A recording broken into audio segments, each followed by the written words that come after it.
Buenas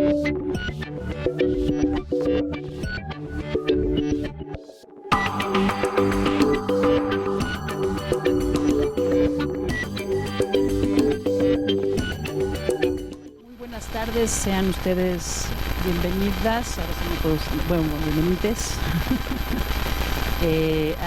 al Instituto de Investigaciones Jurídicas en este seminario Subjetividades, Ética, Género, Reflexiones Transdisciplinarias, coordinado por la maestra Manuela Borsiaquielo aquí presente y una servidora, Lucía Rafael.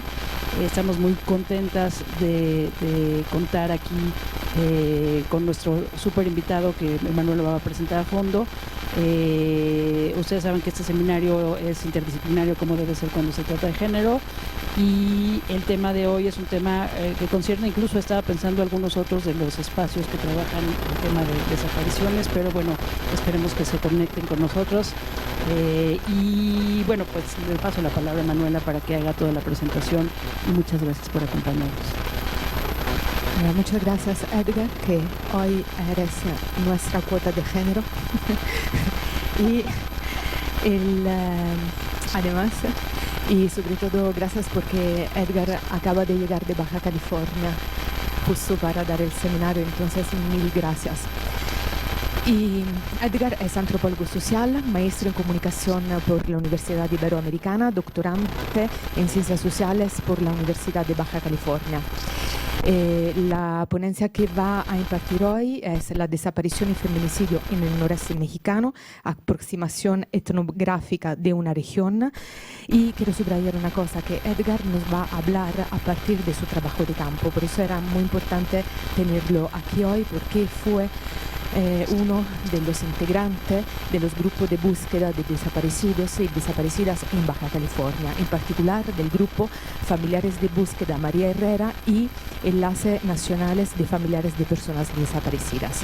Por eso, como sabemos, en este seminario intentamos siempre cruzar la experiencia y la teoría, ¿no?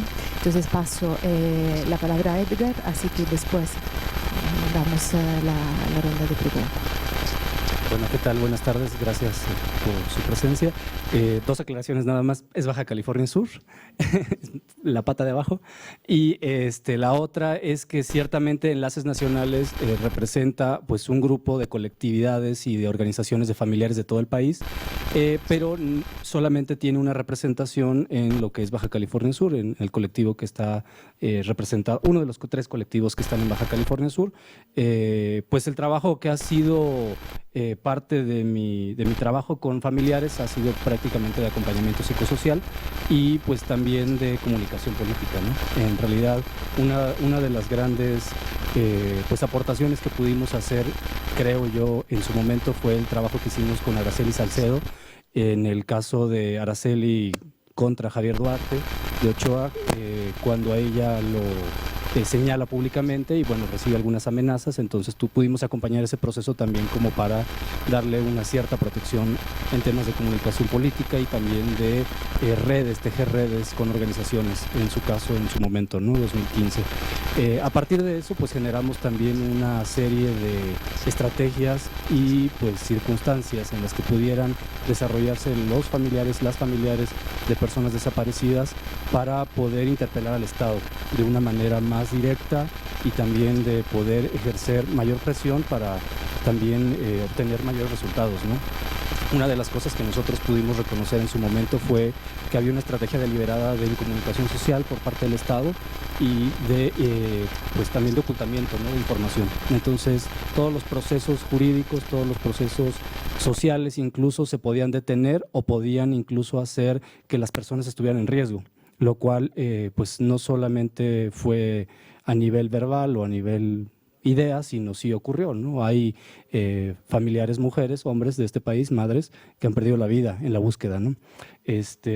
Y bueno, pues en este sentido, bueno, pues se inserta un poco como mi participación. Actualmente trabajo en Baja California Sur y uno de los intereses que nos ha marcado también la necesidad de regresar al tema es el proceso migratorio que vive la península de Baja California Sur, también con respecto a los otros 2 estados que están enfrente del Golfo de California, ¿no? Que es Sonora y Sinaloa, ¿no?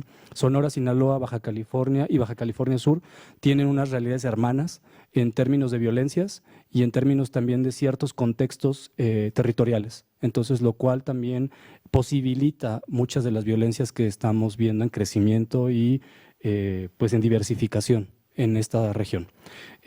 Bueno, voy a interactuar con algunos materiales, voy a pasar de una cosa a otra, espero que no marearlas, y bueno, voy a iniciar primeramente con un texto de Ileana Diegues, que a lo mejor muchos conocen ya, Cuerpo sin duelo. Ileana es una persona con la que he colaborado desde hace ya varios años en diversos proyectos y para mí es un referente muy claro también el trabajo con familiares y posicionando también pues otra forma de decir las cosas con respecto a pues los desaparecidos, no solo en México, sino en América Latina, ¿no? Entonces voy a permitirme leer un pequeño extracto, ¿no? No es posible no mirar aun cuando podamos correr el destino de Penteo, pero mirar implica, compromete, perturba, aun cuando intentáramos mirar pasivamente, entre comillas. Este problema ha sido reflexionado desde el pensamiento grecolatino hasta el presente. Es lo que Hans Blumberg ha colocado en la discusión contemporánea con una metáfora náutica, naufragio con espectador, entre comillas. La contraposición entre tierra firme y mar propició esa figura en la que se reconoce el naufragio como consecuencia del riesgo de navegar. Esta metáfora avanza hasta considerar que, otra vez se abren comillas, el naufragio en el mar se asocia con el espectador no implicado, se cierra comillado. Traje a colación este párrafo porque hay muchos contenidos muy buenos en este libro que nos llevan como a entender las representaciones de los familiares versus las representaciones del Estado y también las ausencias discursivas que existen a la hora de nombrar. Pero particularmente esto pues, nos remite al mar, ¿no? Finalmente estamos rodeados de mar en la península de Baja California y también hay una línea de litoral en la zona de Sonora y Sinaloa que compartimos, ¿no? Más de 1000 kilómetros en una extensión muy amplia y también una zona, se puede decir, pues de nadie, ¿no? O sea, al parecer ahí ocurre de todo, pero no ocurre nada. Bueno, pues continuamos con la presentación y ahorita les introduzco un poco algunos de los testimonios que traemos que son prácticamente de ayer y del día de hoy, de antier, de ayer y del día de hoy. Bueno, algunas de las cosas que hemos tomado en cuenta en este momento con el equipo de investigación que integramos en la UAP, que nos resumimos a 3 personas, una de las situaciones a las cuales nos hemos enfrentado es que hay 2 circunstancias, particularmente en Baja California Sur, que están paralizando a la acción y el trabajo también académico. El miedo, por una parte, y por otra parte, la pasividad, la complicidad. Hay una cuestión cultural muy fuerte también en términos de pasividad y de negación. Entonces, también la normalización de todos los tipos de violencia, sobre todo a partir de que se incrementa la violencia en toda la península y en toda la franja noroeste, 2016-2017, que hay un pico muy elevado, incluso en todo el país. No es la excepción en Baja California Sur, particularmente La Paz, que es donde están las representaciones de las universidades principales y pues por ende todo esto que conlleva, ¿no? Hemos empezado como a hacer un análisis de patrones en base a la experiencia que hemos tenido anteriormente. Uno de los trabajos con los que pude colaborar en su momento fue la investigación sobre fosas clandestinas y fosas comunes entre la Universidad Iberoamericana y la Comisión Mexicana de Promoción y Defensa de los Derechos Humanos. Falta mucho por perfeccionar, yo creo, sobre esa investigación. En un primer momento ayudé a integrar la base, se integró mucha gente después. Creo que fue un trabajo colectivo muy amplio y esa es una cosa muy valiosa también, el poder integrar transdisciplinarmente a mucha gente para poder aportar como algo nuevo a lo que estamos viviendo y de alguna manera se retoman algunas cosas también para empezar un saque de salida de esto, ¿no? La situación del territorio sería como un primer análisis que estamos haciendo. El análisis de contexto y temporalidad también es otra de las situaciones que estamos recogiendo en este momento, y la tipología de actores. Una de las situaciones que más se ha pues manifestado en ausencia, tanto narrativamente por parte del Estado como por los medios de comunicación en Baja California Sur y en la región, ha sido la tipologización de actores. Se ha tendido a la criminalización de actores, que no necesariamente es una correcta tipologización. ¿Quién es quién en el terreno? ¿Quién está cometiendo los crímenes? ¿Por qué lo están haciendo? ¿Y quiénes son las víctimas también? Bueno, pues ya les decía, ¿no? ¿De qué hablamos cuando hablo de noroeste en esta aproximación? Es también como cuestionar un poco y renombrar lo que conocemos como región noroeste. En nuestro país se ha tenido como la ubicación de una región en términos de lo económico. ¿no? Entonces, tanto INEGI como otras instancias han manifestado una región más amplia incluso. Particularmente a nosotros nos interesa que está en común otra vez el Golfo de California y todo lo que ello implica, ¿no? Pues hablábamos del Golfo de California. Según datos de la CONAVIO, el territorio insular en México es de 5.127 kilómetros cuadrados. Muchas de las islas que conocemos pues están también situadas en el Golfo de California. Ya les decía, los estados costeros tienen la mayor cantidad también de kilómetros de acceso a Pacífico y Golfo de California, y los 1.000 kilómetros de litoral aproximadamente que tenemos de península de Baja California, que esa es también como una forma de situarnos en términos de contexto de qué estamos hablando cuando hablamos de las violencias generalizadas y diversificadas en la región. Baja California Sur, Sonora y Sinaloa concentra la mayor cantidad de fosas por encima de Baja California e incluso destacan a nivel nacional en los primeros 5 a 10 casos. Pues Baja California Sur tiene varios casos emblemáticos, uno de ellos, y voy a ir sacando algunas imágenes. Algunas imágenes, tengo que advertirlo, son un tanto perturbadoras, pero es importante, ¿no? Por eso la referencia también a Ileana, ¿no? Creo que no es posible mirar sin mirar, ¿no? Entonces sí es importante también volver a hacer una lectura de lo que estamos viviendo y viendo. El caso de Lisette Soto, pues ella fue desaparecida hace ya cerca de 10 años, va a cumplir 10 años, trae un testimonio de su papá también en este momento.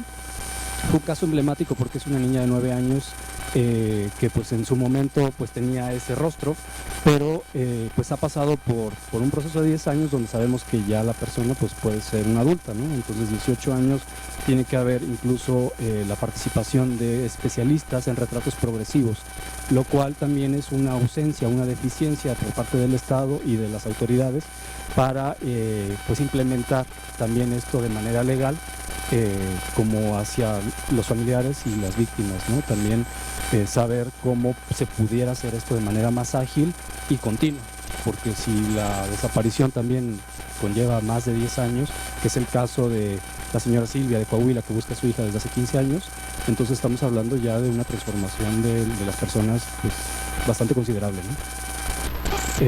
Bueno, pues una de las tareas que nos hemos dado es recopilar la mayor cantidad de noticias y de narrativas desde los medios de comunicación para saber primero qué se está diciendo, cómo se está diciendo y si se está diciendo todo. Sabemos que hay una cifra negra y un vacío enorme, muy muy grande, incluso por parte de los testimonios de familiares que nos han dicho que la cifra particularmente en Baja California Sur puede rondar los 5,000 casos, por testimonios incluso del procurador anterior que tenía pues presentó un oficio donde les presentaba esa cantidad. En el cambio de procuraduría pues resulta que se rasura completamente esa cifra y tenemos una cifra maravillosa por debajo de los 55 casos. Entonces sí hay una contradicción muy fuerte en términos de cifras y creo que ese es el gran pendiente que tienen los familiares. Recientemente nos reunimos en el Centro PRO, la red de enlaces nacionales, y pues una de las exigencias mayores que había por parte de los familiares era el reconocimiento de una cifra real en todo el país, ¿no? De generar otra vez una base de datos real, porque pues sabemos que a partir de este cambio de administración pues también desaparece lo que es el registro de desaparición y se pasa todo a la Comisión Nacional de Búsqueda, y la Comisión Nacional de Búsqueda pues está integrando un nuevo aparato, ¿no? Hasta donde es la información que también nos dan los familiares en sus nuevas diligencias y pues intercambio de información con el Estado, ¿no? Bueno, una de las constantes que hemos visto es la desaparición de mujeres jóvenes. El promedio es entre 16 y 25 años de edad, particularmente en Baja California Sur. Pero también hay hombres, ¿no? Hay muchos hombres también desaparecidos, el grueso de las desapariciones son hombres, pero pues el caso de las mujeres llama la atención porque también los homicidios pues que aparecen como homicidios dolosos pues son realmente pues muy perturbadores, ¿no? En términos de cómo han sido los tipos de homicidio y que ninguno se ha tipificado, o al menos un par solamente, como feminicidio, ¿no? Lo cual también nos llama mucho la atención por pues el trabajo local, tanto a nivel legislativo como al nivel de procuración, que pues está viendo ahí una deficiencia, ¿no? Entonces, bueno, una de las cosas que también quería poner sobre la mesa es, en la imagen que vemos del lado derecho, el diario Z, bueno, el semanario Z de Baja California, retoma el caso de Baja California Sur con la trata de personas en Los Cabos. Entonces también para nosotros es muy importante porque sabemos que la trata de personas pues está extendida en todo el país y más a raíz de que hemos visto también el crecimiento exponencial de flujos migratorios en México. Entonces, en Tijuana se tenía como reconocido ese fenómeno desde hace varios años. Sabemos que, sin embargo, en Los Cabos hay un mercado sexual, turismo sexual, pero ciertamente ha ido en crecimiento y se ha dado cuenta también en diferentes notas periodísticas de redadas que se han hecho en San José del Cabo o Cabo San Lucas, donde han estado implicados extranjeros, pero no hay ni una detención. Entonces también eso llama mucho la atención porque están también reclutando mujeres jóvenes de La Paz y de Los Cabos, pero también con un cierto nivel de preparación. O sea, también están tomando ya universitarias. Eso también llama mucho la atención de los últimos perfiles que hemos rescatado de todo este balance, ¿no? Pues hay ciertos medios de comunicación como esta revista Triángulo Político que también nos llama mucho la atención como su inmersión en el escenario político y público, porque ha traído a cuenta una cantidad de desapariciones bárbaras, ¿no? De denuncias de desapariciones, lo cual también nos pone sobre alerta de la gran cantidad de pues denuncias que pudieran no ser reales, ¿no? Entonces nosotros también hemos estado bajo la lógica de hacer un balance y también una comprobación de que si esto todo es real o no es real. Una de las cosas que nos ha favorecido es que el equipo de investigación con el que estamos trabajando son chicos de la universidad que a su vez tienen sus propias redes sociales en la calle, reales, no virtuales, y eso nos ha ayudado también a hacer comprobaciones, pero también pues trágicamente a darnos cuenta que hay gente de la misma universidad desaparecida. Entonces esa fue una de los grandes pendientes que señalamos hace un mes en la universidad y las autoridades nos dijeron que no tenían esa información. Entonces también es muy preocupante que las universidades no se preocupen por sus propios miembros universitarios que pudieran estar involucrados tanto en crímenes como en desapariciones, ¿no? O sea, que pudieran estar siendo objeto de algún homicidio o de desaparición. En el caso de esta chica particularmente nos llamó mucho la atención porque salió a relucir en junio de este año. Pues resulta que subieron un video a las redes sociales donde, pues como ven del lado derecho, pues está siendo amenazada con un arma y pues es un mensaje hacia la red de trata que puede ser como la competencia de esa red y pues lo que señalaban era que pues iban a poner el orden en la plaza. Ellos se autodenominaban los dueños de la plaza en términos de trata, ¿no? Para nosotros llamó mucho la atención porque también es una persona cercana a una amistad de nosotros de la universidad, conocida, y pues en un principio no sabían quién era, ¿no? O sea, suben el video, suben a la persona amenazada y pues en realidad no sabíamos. Se volvió viral allá, por lo menos a nivel regional, pero no sucedió nada más, ¿no? En menos de 3 días esto ya estaba olvidado y como dar la vuelta, ¿no? Pues sale después esta revista a sacarnos la noticia y bueno, pues ya nos dan como un perfil, ¿no? más ampliado y que ciertamente era real, ¿no? También tenemos como el tema pues de las fosas que ya les venía diciendo, pero también la forma de pues abandonar los cuerpos de las mujeres que han sido asesinadas, que el 90% me atrevería a decirlo han aparecido en lugares públicos y pues de forma también de mandar mensajes a la gente que está implicada, ¿no? Una de las circunstancias que también hemos encontrado es que muchas de las personas han sido encontradas en arroyos, particularmente en los tramos de Cabo San Lucas, San José del Cabo. El grueso de las apariciones que hemos visto, o más bien de la aparición de cuerpos en caminos y arroyos, ha sido en esta región. En Tijuana, pues sabemos que esto viene ya de varios años atrás, el tema de las fosas clandestinas. Tenemos también como parte de la red de enlaces a Fernando Ceguera, que es parte de un grupo de búsqueda, que se hizo famoso el señor porque él busca a su hijo, pero señaló el lugar donde detienen al pozolero y que pues se señala que ahí disolvía a las víctimas en ácido, ¿no? Entonces, pues tristemente tenemos personas especializadas y precedentes en los grupos de colectivos de búsqueda que cada vez tienen mayor conocimiento que las mismas autoridades en términos de búsqueda, lo cual también nos pone sobre aviso y sobre preocupación también en la discusión pública de qué está sucediendo a nivel nacional, a nivel regional. Las narcofosas, como ya les decía, pues están situadas en ciertos lugares estratégicos, uno por la lejanía, los caminos, como les presentaba en un principio el mapa satelital de la península y de la región, pues son semidesérticos y pues son muy intrincados. En realidad son caminos rurales y pues son también veredas que dan hacia el mar y que solamente pues pasando uno prácticamente exploradoramente puede llegar a esos caminos. Ahora, no bien, también hay gente viviendo en zonas rurales, ¿no? Alejadas, pero pues tarda mucho también uno en descubrir pues estos casos, ¿no? Estos casos son los más cercanos, se puede decir, en términos de pues de la territorialidad, ¿no? y del análisis que se ha hecho, al menos de búsqueda, ¿no? También están los basureros, que han sido como varios tiraderos donde se han encontrado a las mujeres. Y bueno, esta foto del lado derecho me pareció importante porque ese es el tipo de representación geográfica, orográfica de Baja California Sur. No, es una mujer. Hay una mujer asesinada y con huellas de tortura en BCS, dice. Sí, o sea, en realidad también pasa que, bueno, los cuerpos saben que tienen varias semanas o meses de descomposición, muchos los han sido encontrados con un grado de descomposición también fuerte, muchos han sido mutilados y también pues con huellas de tortura la mayoría, ¿no? Bueno, otra de las cosas que para nosotros es importante también en esta tipologización es pues la cada vez mayor participación de mujeres en las redes del narco, en las redes del crimen organizado, pero también de algo que nosotros reconocemos por lo menos a nivel regional, que es crimen institucionalizado.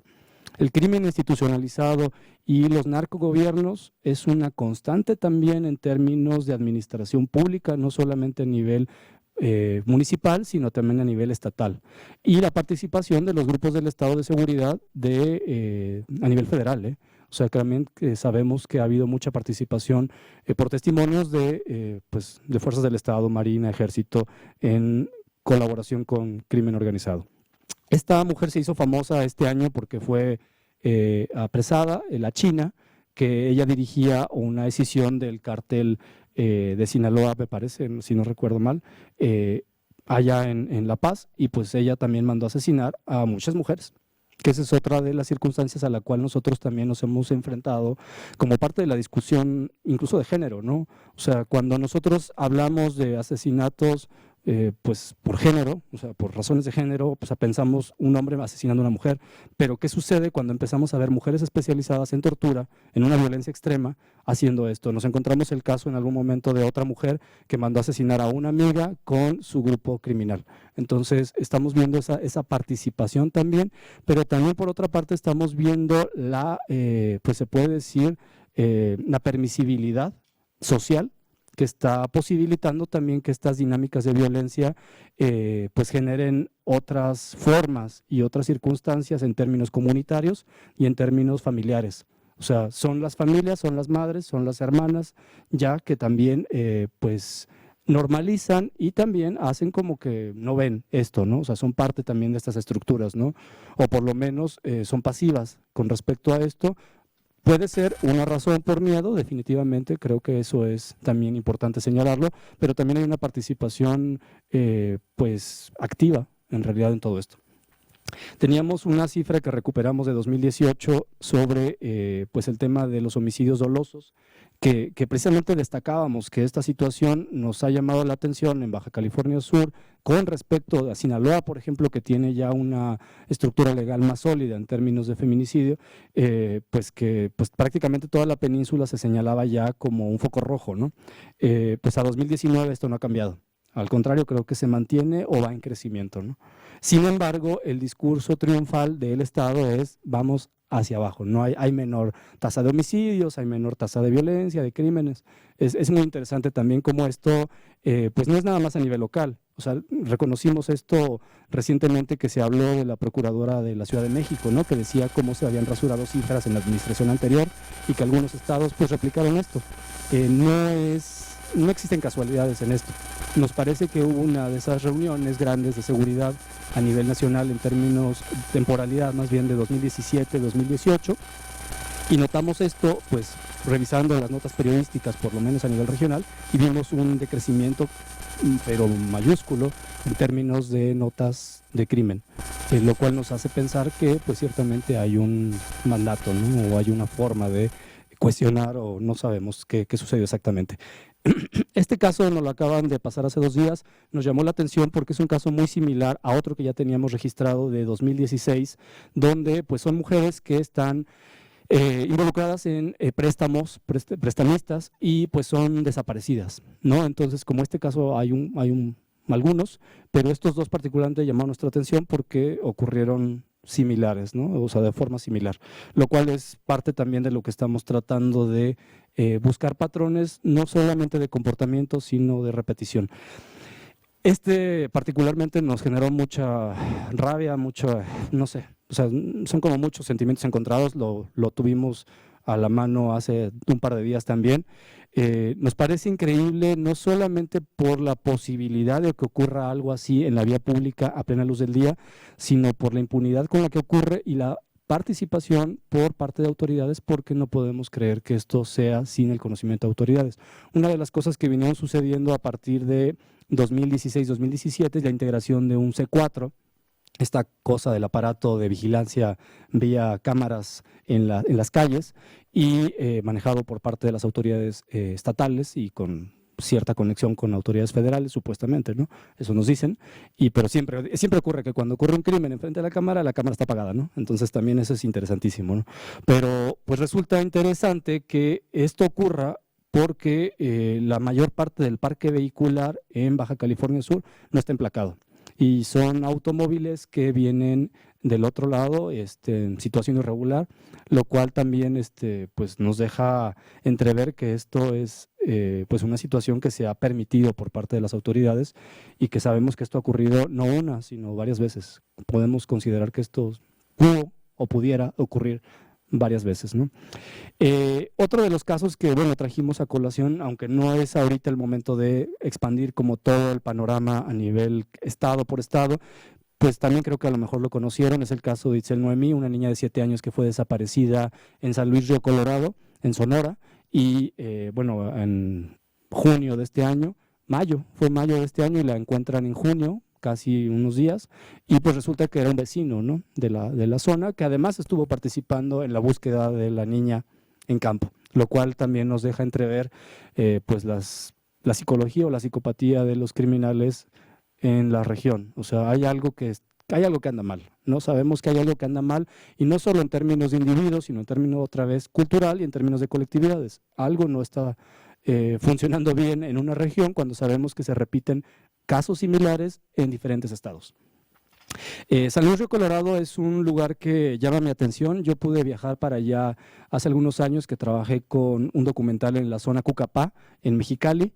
Esta zona es una zona muy particular porque es desierto sobre el desierto, ¿no? Entonces, bajar de Mexicali al delta del río Colorado pues son un par de horas, pero ustedes van en el desierto absoluto de un lado y del otro, no hay nada, ¿no? Entonces, si alguien pues te desaparece ahí, prácticamente nadie se entera, ¿no? Llama la atención porque también hay presencia de muchos norteamericanos pues que les gusta utilizar esa región como zona de paseo, zona turística, pero existe también un nivel alto de pues desaparición y también de feminicidio en la región. Y San Luis Río Colorado pues es el límite entre Baja California y Sonora, lo cual también nos hace entrever los puentes del narcotráfico, los puentes del crimen organizado y el crimen institucionalizado otra vez, que funcionan también como pasos, ¿no? Pasos entre un lugar y otro, ¿no? Y eso también pues nos pone pues sobre aviso de que hay que también indagar sobre esto, ¿no? ¿Qué es lo que está ocurriendo en esos lugares? Que posibilita también que haya ciertas conexiones, intercambios, ¿no? Una de las cosas que nosotros también tenemos clara es que no todo se hace por tierra. Muchas de las cosas que suceden en el Golfo de California son vía marítima. Y pues hubo un estudio que hicieron, no recuerdo ahorita qué institución en Estados Unidos, de la diversificación de actividades criminales que se dan en el Golfo de California, y ustedes pues se van para atrás, ¿no? O sea, es tráfico de órganos, tráfico de personas, tráfico de armas, tráfico de droga, se trafica todo lo que ustedes se puedan imaginar en esa región. Y bueno, pues por tanto también la posibilidad de que puedan existir desencuentros por parte de las poblaciones locales o de pescadores ribereños en la región también es muy elevada. data el caso de que Puerto Peñasco en Sonora tiene también un índice de desaparición bastante elevado y hay colectivos de familiares que buscan en Sonora. Recién tuvimos contacto con uno de los colectivos en Sonora de las buscadoras o rastreadoras de Obregón y pues nos llama la atención también como pues la forma y la repetición de estos colectivos de búsqueda de rastreadoras en campo, buscando en fosas, buscando en muerte a sus familiares por la ausencia del Estado. Entonces, la multiplicación de estos colectivos pues nos sorprende, incluso a la gente que hemos estado cerca, porque recién que he platicado con la gente de Sinaloa me dicen que hay cerca de 11 colectivos en Culiacán solamente. Están los Mochis, está Guasave, están las rastreadoras del Fuerte, pues también Mirna, una maestra retirada, pues es muy famosa porque este año encontró ella misma a su hijo en una fosa. Entonces, pues son tristemente célebres los familiares en búsqueda de personas en fosas que están encontrando a sus hijas o a sus hijos, pero que finalmente están haciendo la labor que el Estado pues claudicó a hacer, ¿no? Entonces, bueno, pues hasta ahí esta parte introductoria, como en términos de esto que les platicaba. Les traje un audio que me gustaría pasar. Es de una compañera de Veracruz, a cual quiero omitir el nombre en este momento por seguridad. Ella ha estado haciendo, como otros familiares, búsquedas en todo el país. Y ella particularmente se ha desplazado, como muchos familiares, forzadamente. Porque si bien vive en el mismo lugar donde radica, la mitad del año no vive en ese lugar.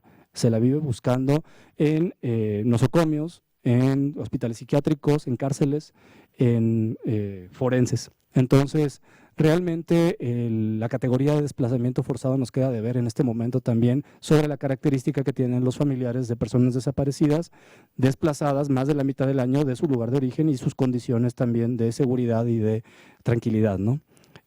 Entonces ella nos narra un poco su experiencia en Tijuana, pues en esta búsqueda recién que hizo. Se los voy a dejar tantito.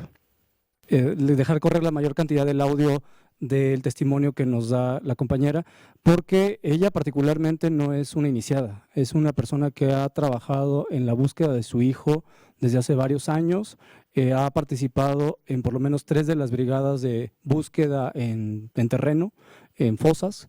Ella está buscando en basureros todos los días. Apenas ayer me mandó una foto que andaba buscando una barranca ahí en Veracruz, con el riesgo también que implica buscar en esas zonas que también son parte y control del crimen organizado. Y bueno, pues tiene una compañera también que ha sido desplazada forzadamente porque si se quedaba pues la mataban, o sea, recibió amenazas directas de muerte y pues es una de las compañeras, como cerca de 4 compañeros que tenemos ahorita contabilizados. Está Mario Vergara, que seguramente ustedes conocen, de Guerrero, de Huitzuco, que está amenazado él en este momento. Está Juan Carlos Trujillo, que también fue amenazado recientemente y pues a punto de ser asesinado también en Michoacán, después de la brigada que hubo allá en Michoacán, y como ellos, pues otras 2 personas, ¿no? Entonces también era como un pendiente que platicaba precisamente el día de hoy con Juan Carlos y pues le decía eso, ¿no? O sea, que cuál era como las grandes deficiencias que nosotros teníamos que señalar y son todas las que señala la compañera, ¿no? Porque precisamente en términos legales, uno de los grandes vacíos que enfrentan los familiares, tanto de personas desaparecidas como de las personas que pudieran tener una mujer familiar o un hombre familiar en condiciones de muerte en un forense, es esta segunda desaparición por parte del Estado por falta de garantías de registro y de custodia de los cuerpos o de las osamentas que se encuentran en diversos escenarios. Entonces, bueno, pues esa es una de las historias que nos pudo completar esta compañera, pero además resalta la importancia de el trabajo etnográfico que está haciendo también ella. O sea, también ella está trabajando y haciendo una especie de trabajo etnográfico con otros familiares que no son cercanos ni siquiera a su colectivo, pero están registrando y documentando también y testimoniando pues una temporalidad y un espacio particular que está teniendo esta serie de deficiencias y que pues no son particulares solamente de las personas que buscan por un mandato judicial o por una orden judicial que llegan, porque además no puede llegar cualquiera y más de otro estado, tienen que ir con una orden. Se enfrentaron recientemente también a una circunstancia muy particular en Nuevo León, donde los cerezos y los lugares a donde iban a buscar siempre los recibía la misma persona de la Fiscalía Local, lo cual los hace pensar que el Ministerio Público federal que tenían a cargo de la investigación o que había mandatado estas investigaciones allá, estaba en contacto directo de dónde y a qué hora iban a ir a cada lugar, lo cual es pues prácticamente imposible, ¿no? A menos que tengan toda una agenda, ¿no? Ir lugar tras lugar donde se va a presentar el grupo de búsqueda, ¿no? Entonces nos deja entrever también la colusión por parte de autoridades en todos los niveles, ¿no? Una de las cosas que también me señalaba Juan Carlos y que recogía como en su testimonio era que las instituciones no están preparadas ni diseñadas para recibir expedientes y para atender los casos con una debida diligencia de las víctimas, ¿no? Que esto ya era una de las cosas que pues estamos también como tratando de darnos cuenta, ¿no? El trabajo forense, pues ya sabemos que hay una ausencia por parte del Estado y está haciendo el trabajo los familiares. Los familiares tienen una gran contradicción entre sus manos porque por un lado ellos quieren que el Estado actúe y haga su tarea, pero por otro lado también ellos piden que tengan garantías, que tengan pues también como pues el apoyo por parte del Estado para seguir haciendo las búsquedas que no hacen incluso las autoridades locales, que ese es el otro gran pendiente, porque se implementa esta nueva Comisión Nacional de Búsqueda con bombo y platillo, se hace un cambio de administración, pero resulta que a nivel estatal la mayoría no están todavía en posibilidad de actuar, si bien están a lo mejor para la foto ya institucionalizadas, pero no están actuando por falta de personal o por simplemente falta de experiencia. Una de las cosas que sabemos es que los familiares tienen experiencia en el ámbito forense, en el ámbito antropológico, en el ámbito criminalístico, hasta en el ámbito psicosocial. Ya tienen una experiencia bastante elevada los grupos de familiares, lo cual les da 3 vueltas a las autoridades. Y eso también es preocupante si las autoridades no van un paso adelante o un paso paralelo, van 3 pasos atrás, ¿no? Entonces, pues también los jueces tienen su propia comunicación, es una de las cosas que nos llamaba la atención en el testimonio de Juan Carlos, pues están muy lejanos de la realidad en términos de lo que ellos explican, lo que ellos aplican en términos de leyes y las necesidades de los familiares también. Esa es otra de las partes que es recurrente. Una de las cosas que pude escuchar en este encuentro nacional que hubo recién con familiares fue el testimonio de Silvia de Coahuila, ¿no? Y es una persona que no se oculta en términos de personalidad, ella sabe los riesgos que ha corrido y lo dice con todas sus letras, ¿no? Y pues señalando a una autoridad le dijo, los jueces son una mierda, ¿no? Literalmente, ¿no? ¿Por qué? Porque nos hacen dar todas las vueltas posibles para desgastarnos y en ese desgaste pues no solamente no estamos haciendo como pues el debido proceso y seguir como lo más rápido posible como un proceso que puede incluso perderse testimonios, pues no sé, pruebas, resulta que además ellos se enferman. Entonces es otra de las circunstancias silenciadas o invisibilizadas alrededor de las personas que buscan a familiares que también se enferman y se enferman de buscar. Pero la CEAP nunca va a reconocer que estas enfermedades son producto de la búsqueda. Entonces ellos dicen, no, tú ya traías esa enfermedad, entonces no te la podemos cubrir. Son las grandes deficiencias burocráticas a las cuales se enfrentan y que ellos testimonian pues muy en lo frecuente, ¿no?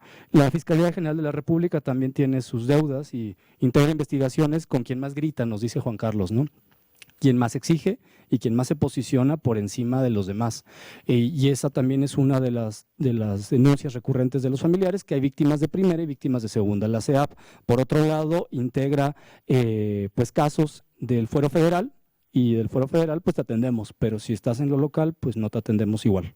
No podríamos atenderte. Entonces, esa también es una recurrencia de las cosas que se denuncian en términos de los grupos y colectivos de familiares y que pues también ellos pues lo que hablan es que en términos estatales la CEAP no se equipara a la CEAP de la Ciudad de México.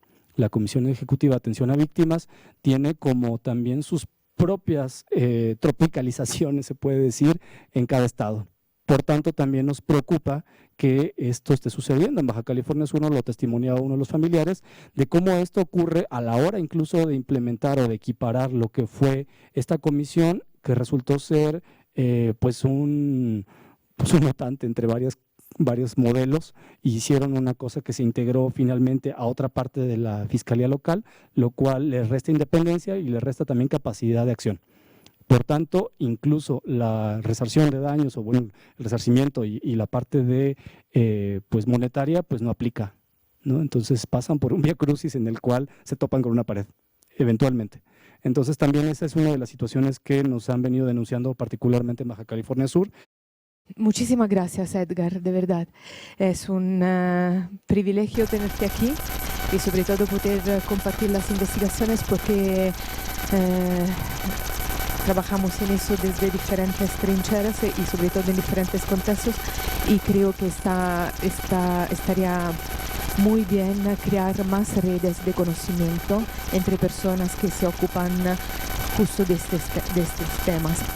Y justo como persona que me preocupa y me ocupo, ¿no? de esos temas, aparte que tengo un montón de preguntas, ¿no? Pero también de dudas, ¿no? Y creo que hemos creado este seminario para compartir herramientas de trabajo, para compartir dudas, porque aunque estoy trabajando en eso desde hace más de 10 años, en realidad nunca uno es experto o expertas, ¿no? Cuando empezaste a dibujar todo el panorama de Baja California, slide después slide, yo pensé de inmediato a Ciudad de Juárez. Por un lado porque mi investigación es entre Ciudad de Juárez y Guanajuato, y por el otro lado porque digo, me pregunto, vemos cómo planteo la pregunta. Ciudad de Juárez se está replicando constantemente en todos los territorios mexicanos o estamos mirando cómo miramos e investigamos Ciudad de Juárez en todos los territorios mexicanos. Con las mismas herramientas, con las mismas miradas, con la misma escucha. Porque Ciudad de Juárez quebró el país es un parteagua y creó un patrón de nueva gobernabilidad. Creó tres patrones en realidad. ¿Quién tiene que ser la víctima y cómo? ¿Quién tiene que ser el victimario y cómo? Y un patrón de gobernabilidad. Ingobernabilidad se decía en ese entonces, pero en realidad ingobernabilidad no significa que no hay gobernabilidad, ¿no? Es otro sistema. Entonces, no sé, cuando me acerco a la investigación sobre, más que desaparición, me ocupo de feminicidio, ¿no? Para mí es muy importante no hablar de antemano de patrones y de perfiles. ¿Por qué es muy importante eso? Lo pasamos como herramienta, después vemos por dónde, porque si te sirve a ti, ya vemos. Porque no puedo, antes que nada, pensar que hay un mismo perfil. Me tiene que salir desde la realidad que estoy investigando, si no, no logro identificar y detectar nuevas constantes de violencias. Por ejemplo, hago un ejemplo. En Ciudad de México, ¿qué está pasando? Está pasando que de repente desaparecían chicas, adolescentes entre 13 y 17 años. Entonces me llegaban todos los casos, yo tenía que hacer un análisis de contexto y porque mis colegas ya venían con su análisis de contexto, donde ya estaban buscando perfiles y patrones. Chicas que tenían entre 13 y 17 años, de clase medio-baja y que vivían en lugares problemáticos, delegaciones problemáticas de la ciudad. Ok. El problema es que allá no estamos mirando algo. No estamos mirando, por ejemplo, cuál es la nueva forma de desaparición, por ejemplo. Y de repente nos dimos cuenta que las chicas desaparecían por un mínimo de 72 horas, por un máximo de una semana, y eran de las desapariciones que queremos llamar desapariciones intermitentes. De repente, y además, cuando me fui con las colegas argentinas, descubrí que también allá están viviendo el mismo fenómeno, ¿no? Pero si yo de antemano empezaba a hablar de patrones y de perfiles, eso no me ayudaba a descubrir formas diferentes de violencia que estamos viviendo, porque la violencia no cambia solo cuantitativamente, sino cualitativamente. Por eso me llamó la atención, ¿no? Que están buscando patrones y perfiles, que está muy bien, ¿no? Pero vemos por dónde. El patrón y el perfil, en lugar de aplicarlo a la víctima, yo prefiero aplicarlo al sistema de gobernabilidad. O sea, donde en el sistema institucional se replican constantemente las mismas fallas para incidir en el proceso.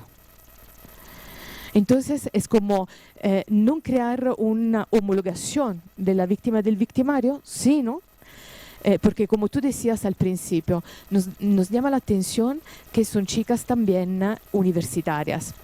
Es que en Juárez se creó la imagen y el mito que eran todas mujeres de la maquilla.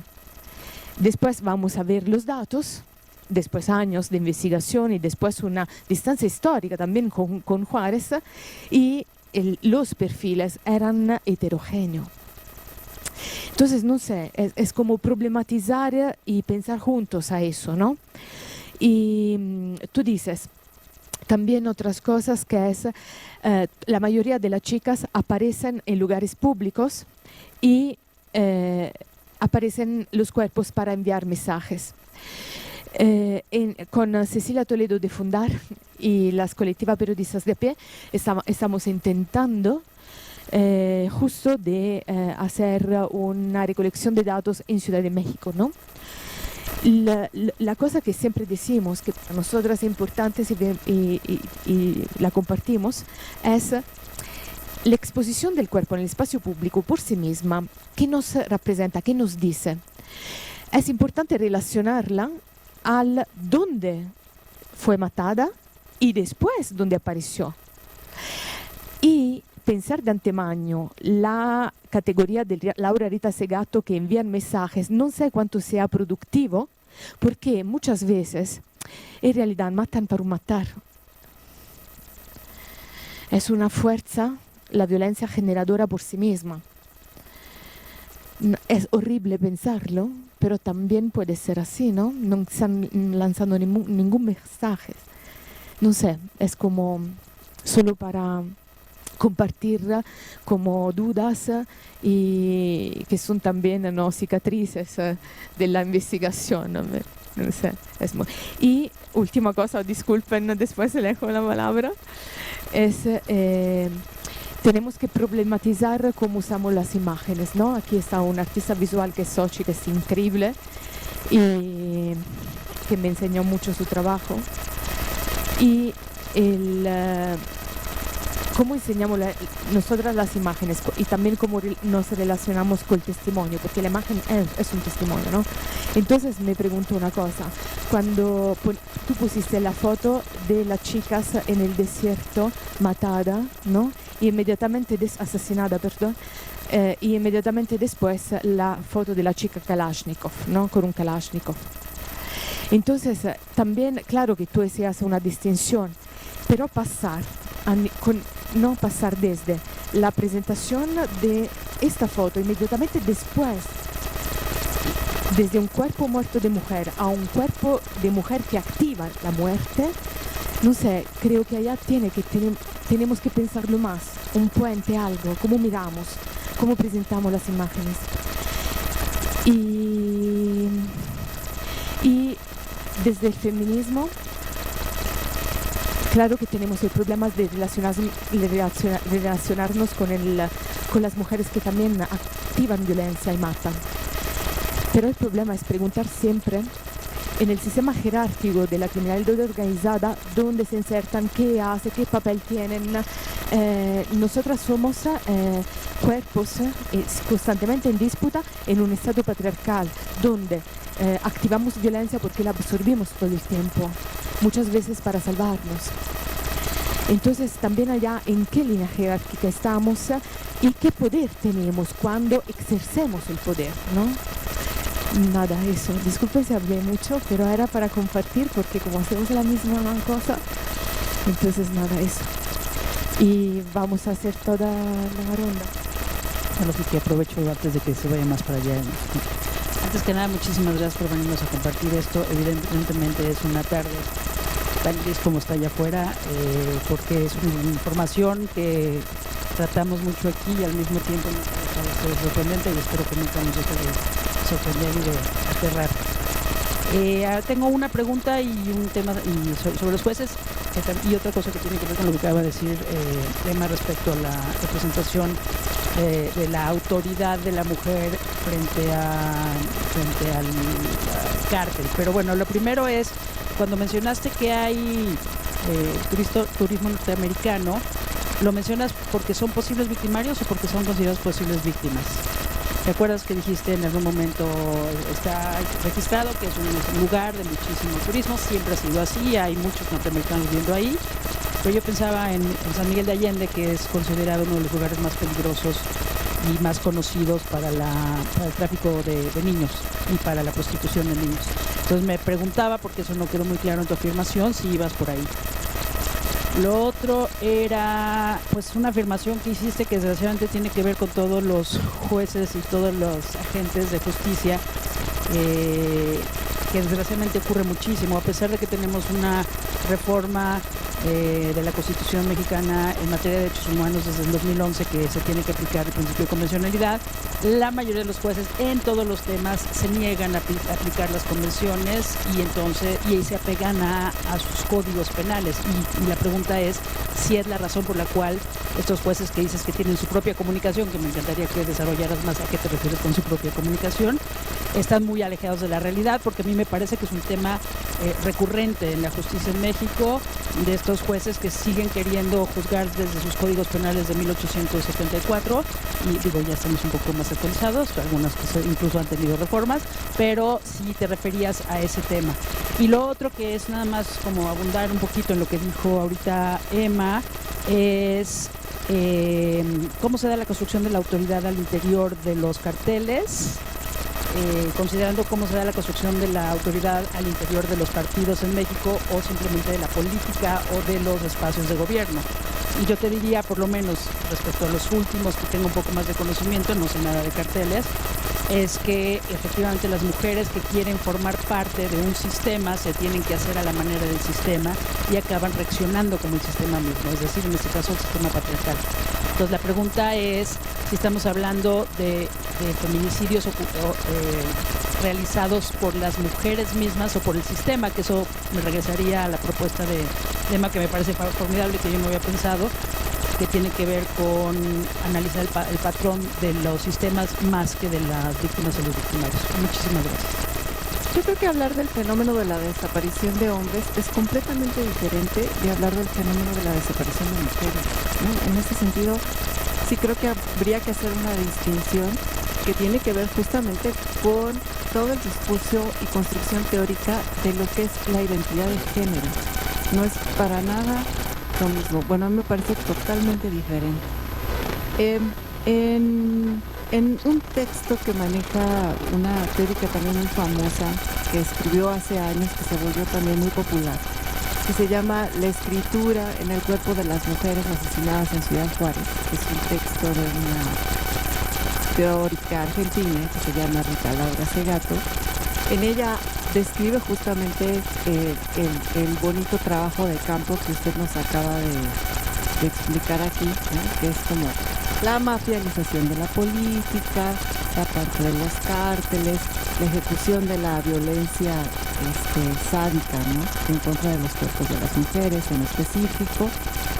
Y en ese texto ella no aborda lo que posteriormente sí aborda en otros libros, y que sí me gustaría saber cuál es su interpretación respecto a que este fenómeno del feminicidio en Latinoamérica y en México evidentemente tiene un ingrediente racial importante. ¿Qué pasa en el noreste?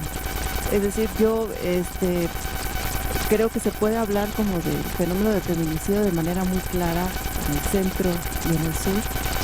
¿Y qué es lo que pasa en el noreste con esta cuestión de la raza, ¿no? Creo que inclusive el proceso de colonización y de mestizaje que se dio en el centro y en el sur de la República Mexicana es completamente diferente a la identidad, ¿no? También regional, que creo que usted ha tratado también como de explicar en su exposición.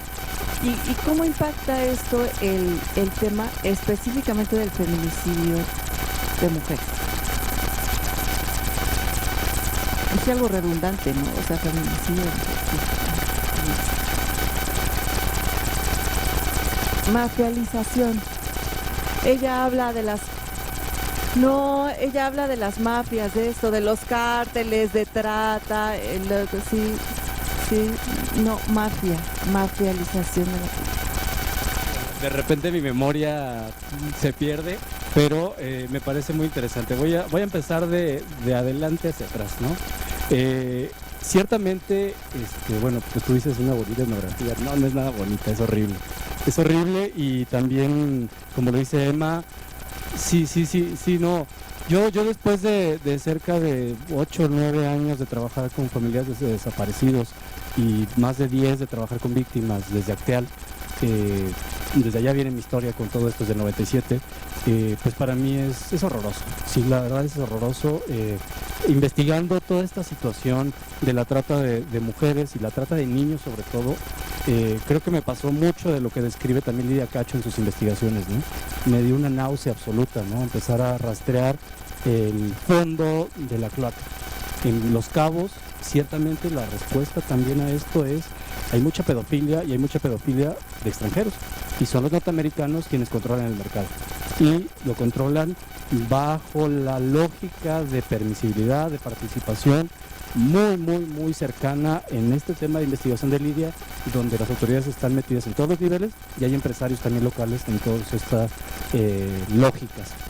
Y viene el caso con la respuesta de tu pregunta. ¿Cómo se construye la racialización allá? Por lo pronto, pues tenemos un caso muy sui generis en Baja California Sur. Se exterminaron a todos los grupos indígenas de Baja California Sur a comparación con Baja California. Primer dato etnográfico y relevante, ¿no? Segundo dato relevante, hay un sistema de clase, de castas, que se ha venido construyendo y reafirmando en términos de los apellidos y familias importantes. Y una de las grandes líneas, se puede decir, de concentración del poder, pues viene desde Baja California. Estaban unidas los dos estados antes de separación de estados, ¿no? Y lo de la familia Rufo, hay una tesis que por cierto se les recomiendo, que fue censurada después de que hizo la biografía de los Rufo, que están en la política, por un investigadora, y pues resulta que los Rufo de Baja California, de Tijuana, están emparentados con los paceños, ¿no? Y tienen mucho poder económico y tienen muchas empresas, pero están metidos en la política en todos los niveles. Algo que pasa particularmente en Baja California Sur, y esa es también una de las explicaciones de por qué sucede y cómo sucede sui generis en ese territorio, pero que es muy similar también a lo que sucede en Sinaloa. Tenemos un intercambio de población de Sinaloa para Baja California Sur y de Baja California Sur para Sinaloa, y lo mismo sucede hacia Baja California. En términos explicativos, pues nos dice también como los intercambios comerciales que vienen desde que empezaron a llegar incluso los chinos a la península, ¿no? Sabemos que hay pues inversión de minería en esa zona, empezaba la explotación como de un territorio muy vasto que estaba muy poco poblado y que también tiene explicación hasta nuestros días de por qué está territorializado como está.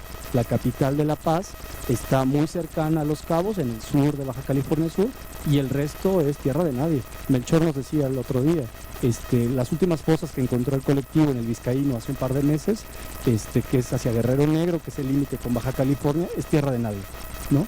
Y decir tierra de nadie es nadie, o sea, es el viejo oeste, ¿no? Entonces hay una parte del territorio que uno cuando viaja por la carretera transpeninsular de La Paz hacia Mulegé, por ejemplo, pasando por Loreto, se da cuenta que uno puede viajar horas y horas y horas y no hay nada, es desierto. Puede ser muy bonito o puede ser impresionante e imponente también y de miedo, ¿no? Y es particular o es muy similar a esta situación de Mexicali con respecto al Golfo, ¿no? Entonces, estas vías de comunicación no son gratuitas, tienen una historia del poblamiento de la península, tienen una historia racial, ciertamente, y el paceño por antonomasia es racista. O sea, el paceño, el originario de La Paz, los paceños, la paceñitud, como decimos allá, la paceñitud en éxtasis, les pusimos, ¿no? O sea, es una situación muy particular, porque incluso se vende la ciudadanía paceña, y no es broma, ¿eh? O sea, en términos del Estado, sacaron una cosa que es como el pedigrí para tener la paceñitud en términos de inversión o como empresarios. Entonces también ahí hay un dato, porque resulta que una de las cosas que está sucediendo con el narco allá es esta cuestión del blanqueamiento, perdón por el término que tiene que ver con el racismo, pero ese blanqueamiento no es solo el capital, es el blanqueamiento de los apellidos. Entonces se blanquean los apellidos y los narcos se están casando con las familias políticas y con las familias de empresarios, lo cual está sucediendo que esto cada vez se complejice más. Entonces, para nosotros, en términos de una investigación antropológica, nos da para hacer una red de parentesco muy fuerte, pero también nos lleva como a la explicación de también cómo este impacto que tú preguntabas como del feminicidio en términos de lo local, ¿no? Trato de entender tu pregunta que va más o menos así, está impactando también en términos de la cultura, de cómo lo percibe la gente. Hay una negación absoluta. Hay una negación absoluta de todos los niveles socioeconómicos, no es particular de un estrato social. Ciertamente una de las situaciones que tiene pues cercana, por lo menos puedo hacer la lectura de 2009, 2010 para acá, en esta parte de la capital, muy diferente de que Los Cabos. Los Cabos es San José y San Lucas, porque también luego cuando pensamos Los Cabos pensamos como una unidad, ¿no? Y son dos ciudades distintas, una particularmente hotelera y otra un asentamiento de población local y una gran cantidad migratoria de todos los estados de la República. En específico hay como dos estados que tienen como la mayor cantidad de migrantes en Baja California Sur, que son Oaxaca y Guerrero. Entonces también tenemos, por ejemplo, una de las tristes y célebres formas de calificar a la gente de Oaxaca, que son los oaxacos, ¿no? Para la gente de Baja California Sur, el oaxaco, ¿no? O parece oaxaco, y todos son oaxacos, ¿no? Entonces de pronto eso también nos ha llevado como a una circunstancia de lectura de lo que sucede en la cabeza del paceño promedio. Voy a hacer como un chisme a pie de página. Mi tesis de doctorado en un principio quería dar cuenta de este racismo y clasismo en las familias paceñas. Antes de formarme como antropólogo, yo me formé como fotógrafo. Entonces fotografiaba bodas en La Paz. Me di cuenta y pude acceder a estas élites locales, lo cual me dio miedo, no fue espeluznante, de darme cuenta de la cantidad de clichés, pero de formas locales en las que acomodan su propio clasismo y su propio racismo, y donde diferencian a su gente local, nacidos, originarios, porque también hablar de nativos allá es una discusión antropológica muy fuerte, porque no los tenemos como tales, todos son migrantes, todos somos migrantes, pero la situación de ver esta clase política pues compitiendo en términos de quién cogobierna o cómo gobiernan con los empresarios, que al final son los mismos. Y una de las cosas que sucede en Baja California Sur, que también nos empezamos a dar cuenta con esta élite, es que se reparten el poder cíclicamente. O sea, no hay esta cosa de diferenciación ideológica, PAN, PRI, PRD, o sea, es realmente la misma lógica, la misma familia, los mismos amigos, y pues todos terminan como muy, muy a gusto, ¿no? Ahora ha habido una diferenciación con esta situación de la familia natural.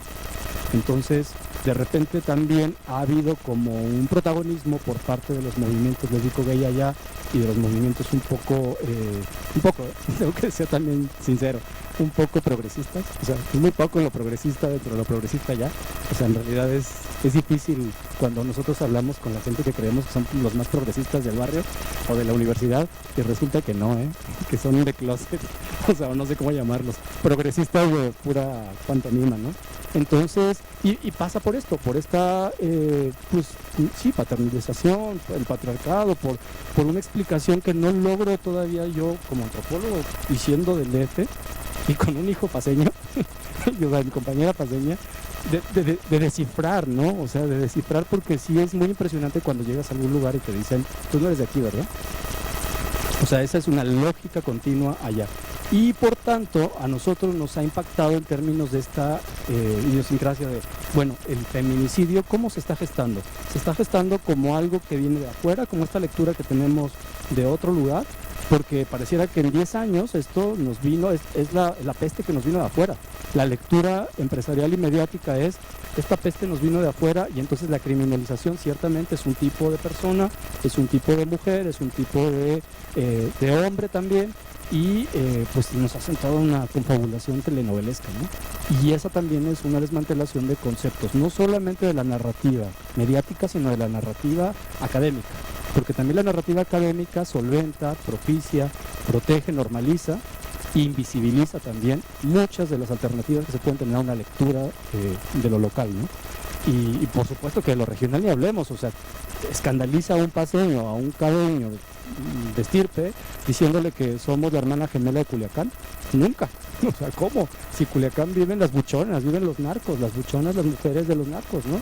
Las mujeres que se preparan y piensan y se ideologizan para hacer eso, ¿no? Cuando les planteo esa imagen, ciertamente, y regresando, no sé si terminé un poco más o menos o me perdí en muchas cosas, ¿sí?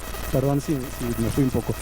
Y la situación, por ejemplo, del tema de las mujeres, cuando se presentan las imágenes, yo soy muy consciente de esta situación de las imágenes y sabía que pudiera haber esta discusión, sobre todo en términos de género. Me decías tú lo de las fosas también, y creo que tú lo mencionaste, ¿no? En términos como de esta cosa del estereotipo de como el desaparecido hombre, el desaparecido mujer. Sí, ¿no? Entonces, una de las lecturas que hicimos en la narrativa periodística sobre todo, pero también en la narrativa general social, estamos haciendo los dos contrastes, no nos estamos quedando solo con las noticias, porque para nosotros sí era importante contrastar y medir el termómetro también social, qué está sucediendo en nuestro entorno, en nuestro barrio, en nuestro lugar, que está permitiendo y posibilitando no solo que ocurran crímenes, sino también toda una lógica cultural alrededor de ello. El Carnaval de la Paz en febrero, ustedes si llegan a ir, es escandalizante ver la cantidad de puestos que tienen una apología del narco, Malverde y todos los símbolos, pero todas las armas réplicas que puedan imaginarse, incluso en tamaño real, de AK-47, cuernos de chivo, de lo que quieran, en doradas, en plateadas, en lo que quieran, íntegras, o sea que a ustedes les sale uno en la noche y no saben si es real, están ahí a la venta. Incluso los puestos estos de feria donde disparábamos con una escopeta cuando éramos chiquitos ya no son esos, son metralletas. Entonces es impresionante ver esa lógica penetrando culturalmente. Entonces, cuando nosotros vemos esa lectura, sí es transversal, o sea, tenemos que cruzarla hasta el tema de fosas, desaparición. Estamos viendo en la lectura que hay muchas mujeres que están apareciendo con hombres, no están diferenciadas, o sea, están habiendo fosas colectivas donde hay mujeres apareciendo con hombres o ejecutados, escenas de crimen ejecutados, hombres y mujeres. Pero también estamos viendo esta lectura donde los mensajes no solo son el cuerpo, sí son el cuerpo, pero un mensaje tatuado, rayado, cartulinas, hubo una chica que era con púas o descuartizadas y que pueden ser un lugar común, ciertamente, pero también para nosotros es importante como contrastar la lectura social de por una parte, negación, o por otra parte también el planteamiento de esto es un hecho aislado, ¿no? O sea, el discurso que ya conocemos de muchas autoridades, son hechos aislados, ciertamente, no puede haber en todos los casos una conexión, pero nosotros lo que buscamos ante todo, más que el tipo de mujeres o el tipo de hombres asesinados, el perfil que queremos también es del criminal promedio, ¿no? El criminal promedio que tenemos allá es ciertamente gente que nos pintan los medios de comunicación, el que le llamamos allá, perdón, también esa es como la referencia local, el bajo fianza, ¿no? Y decimos el bajo fianza, el tatuado, el con piercings, el mara, ¿no? Y entonces no podemos seguir pensando, sí, claro, y una de las compañeras que trabaja con nosotros tiene tatuado todo su cuerpo. Bueno, la lógica, y con eso les voy a poner un claro ejemplo de la lectura que incluso estamos haciendo nosotros en nuestro propio entorno. Esta chica le asesinaron a su papá, un vendedor de rosas involucrado en el narco. O sea, él era mensajero del narco. Y lo sabe la familia, lo sabe ella, incluso ella no lo platicó. Y ella está consciente de eso, pero ella es feminista, a ella le interesa y está preocupada por los casos no solo de mujeres, sino también de compañeros de la universidad que están sufriendo muchos tipos de violencia, pero sobre todo ella está impulsando algo que para mí me pareció genial, o sea, ¿por qué no nos vamos 3 pasos atrás? Un manual antiacoso, también para contrastar y confrontar a las propias autoridades de nuestra universidad, que son mojigatas, que son negacionistas y que son profundamente racistas y acosadoras también, porque el acoso en la universidad es algo que se niega y que no se quiere hablar. Es una cosa impresionante. Cuando yo llegué hablando de fosas a la UAPS, casi me echan agua bendita y vete para afuera, ¿no? El diablo se metió aquí, ¿no? Y no me hables de violencia menos, ¿no? O sea, no hables de que están matando gente, ¿no? Esto no ocurre aquí. Te está ocurriendo en tu cara, estás saltando cuerpos en la calle, o sea, no me puedes decir que esto no está ocurriendo. Y uno de los casos interesantes que me ocurrió este semestre, una de mis alumnas, resulta que su tío era uno de los asesinados tristemente célebres, el comisionado estatal de derechos humanos, ¿no? El presidente de la Comisión Estatal de Derechos Humanos, que no sé si fue noticia aquí, pero por lo menos sí fue fuerte, porque creo que Claro, y de una manera horrible, porque además unas secuelas terribles, la hija y la mamá, y amenazadas y sin ganas de vivir ahí, ¿no? Pero el mensaje no es ese, o sea, el mensaje es, todos los que quieran investigar esto ya saben, ¿no? Y enfrente de un cuartel militar o de una zona militar, pues todavía es más fuerte el mensaje, ¿no? Ciertamente para nosotros es muy difícil separar estas dos lógicas. Y, por ejemplo, cuando tú me preguntas lo de los jueces es un testimonio de Juan Carlos Trujillo. O sea, para él la lógica es lo que le comunica un juez a un familiar es otra realidad. O sea, yo no estaba hablando desde mi voz, ¿no? O sea, es la voz de Juan Carlos diciendo, ¿sabes qué? O sea, mi confrontación con un sistema judicial con el que me han hecho peregrinar durante años, pasando por la CEIDO, por la CIEDO, todos los nombres de todas las instancias, por todos los tipos de representación política y jurídica que ha habido en su momento, no solo ha sido tortuosa, ha sido revictimizante, pero también ha sido un proceso en el cual me he enfermado. O sea, y no se puede negar, o sea, él tenía la boca de lado durante 2 procesos, durante 2 épocas distintas. Su mamá ha tenido problemas del corazón, del pulmón, de todo. Entonces, también esa es otra de las circunstancias por la cual nosotros nos acercamos a esto, porque cuando hablamos de mujeres asesinadas o de hombres asesinados, definitivamente son 2 cosas y escenarios distintos. Pero queremos saber qué pasa con las familias, qué pasa con los niños que quedan huérfanos de una madre. Esas cosas, por ejemplo allá, no sé si acá lamentablemente no hemos tenido como todavía ese intercambio, lo queremos tener, queremos aprender por supuesto, porque esto es una cosa en tiempo real que nos está llegando así, pero aquí nos está respirando aquí al lado.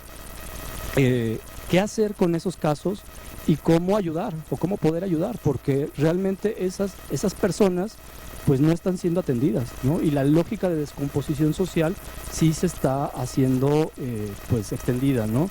Sabemos que hay niños que pierden a sus papás o a sus mamás o a ambos y de pronto esos niños ¿dónde quedan?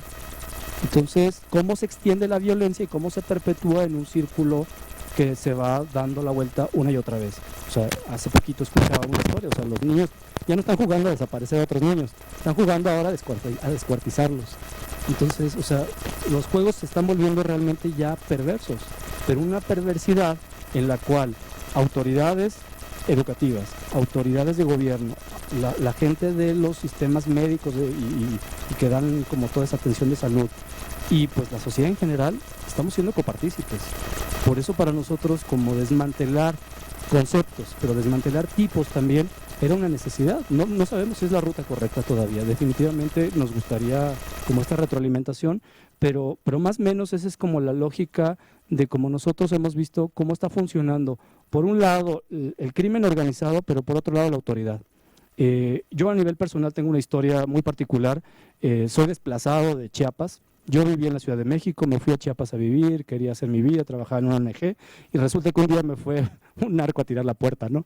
De mi casa, ¿no? Y pues con otros tipos y armados, ¿no? Entonces, pues con la pena agarrar mis chivas con mi compañera e irme, ¿no? O sea, y si no me quedaba y me lo dijeron ONGs locales, el Fray, la gente cercana, que pues era cuello, ¿no? Fue mi iniciación en la desaparición. No sabía yo en ese entonces el tema como tal, pero pues era como una lectura rápida, hacer un análisis de contexto. ¿Sabes qué? Te quedas, te dan. Estás en el mero mole, ¿no? Y fue cuando descubrimos, oh sí, sorpresa, San Cristóbal de las Casas está lleno de zetas, ¿no? Y está lleno de una colusión que además es una lectura que no se quiere ver o que se oculta, ¿no? Como en esta cosa turística de Los Cabos también, es como una doble realidad, ¿no? Por eso el tema de la realidad de los jueces, ¿no? Los jueces nos pintan una realidad como de la legalidad, pero por otro lado tenemos que ver la legitimidad. O sea, las familiares buscando en cosas se están ganando una legitimidad, pues ahora sí que a sudor y esfuerzo, ¿no? Sudor y sangre también, porque también muchos de los familiares que están buscando están perdiendo la vida. Entonces, pues más o menos creo que, no sé si quedaron resueltas, porque me da un poco de pena perderme y no repasar todo. Quisiera primero agradecer la exposición y también a las observaciones que han hecho las doctoras, porque me han parecido como muy pertinentes. Pero tengo 2 dudas. La primera, ¿de dónde has obtenido las cifras de la investigación? O sea, del mapa que planteas, ¿de dónde se han obtenido esas cifras y esos datos? Porque para mí es importante también dentro de la investigación conocer si hay un instituto nacional o si hay una como un órgano independiente de la sociedad civil de donde se obtienen, ¿no? Por una parte. Y por otra pregunta que tengo es que si se ha activado la alerta de género en el estado de Baja California Sur, y que sería pertinente pues que iniciaran ese procedimiento, ¿no? Ese proceso para que cuando menos se visibilice la violencia, ¿no? O sea, desde mi punto de vista es una violencia estructural, misógina, patriarcal, que invade como todas las esferas, tanto de la vida privada como de la vida pública. Es una violencia en contra de las mujeres que tiene que ver pues también con un Estado fallido, y desde mi punto de vista, y bueno, también como lanzando al aire un poco la pregunta en torno a las investigaciones que se hacen desde la academia, es pues es decir, ¿cuál es el interés que se tiene en que no se sepa? O sea, ¿por qué también las víctimas, o sea, por qué las familias? Es decir, es algo muy lamentable, es algo atroz para los familiares, sobre todo para las madres, tener que buscar a sus propios hijos o a sus propias hijas, ¿no? Desaparecidas, y después de 20 años también la esperanza, pues es decir, se va como mermando, ¿no? Con el paso del tiempo, y lo más probable es que esos desaparecidos, que no hay que obviamente darlo por sentado, ya no tengan vida, ¿no? O porque no se sabe nada de ellos, a lo mejor han formado parte de una mafia. Pero es decir, ¿cuál es el interés de que estas familias que emprenden estas búsquedas tengan miedo y que no se sepa? O sea, ¿cuál es qué hay detrás del Estado mexicano y que a través de la ley se legitima ese tipo de acciones, ¿no? O sea, a través de las autoridades, a través de los jueces, a través de los ministerios públicos, que las víctimas tienen que hacer ese trabajo, ¿no? Entonces, pues creo que desde la academia y también como abogada y como jurista y como investigadora, forma parte como de despatriarcalizar, pero que tiene que ver con una violencia misógina y brutal contra el cuerpo de las mujeres, ¿no? O sea, como si fuéramos un trozo de carne sin ningún valor, y que sirve como para los negocios y para comerciarnos por un dominio y un sometimiento que tenemos de estructura por los hombres, ¿no? Entonces, o por la violencia machista, para nombrarlo tal cual. Entonces esas dudas serían. Bueno, tengo ahí algunas dudas y cosas de repente que no entiendo y que están ahí como haciendo ruido. Cuando escuché sobre la pregunta de los extranjeros que tienen un territorio donde frecuentemente están, pero que un poco la pregunta era de Lucía era si son víctimas o como cuál es el lugar, ¿no?